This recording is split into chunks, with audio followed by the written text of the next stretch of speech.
Now, the Philippine COVID-19 living recommendations suggest that the use of HEPA filters as an option to improve air quality for COVID-19 prevention and control in indoor spaces with inadequate ventilation. Now, how frequent are we going to change these HEPA filters? And what are the instances where changing of HEPA filters are required? Gaano kadalas ang pagpalit and ano po? Kailan po yung required na siya na kailangan pinapalitan naman ng HEPA filter? Okay, for HEPA filters po, actually meron tayong manufacturer's recommendation.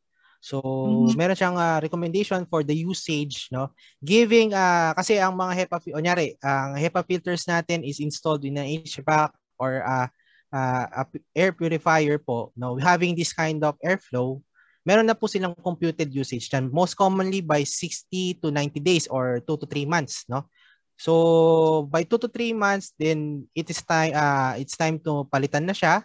But the thing is, regarding COVID po, kung mas ginagamit po natin siya, continuous usage po natin siya, it would be better, no, na hindi na natin siya paubutin within the 2 to 3 months limit.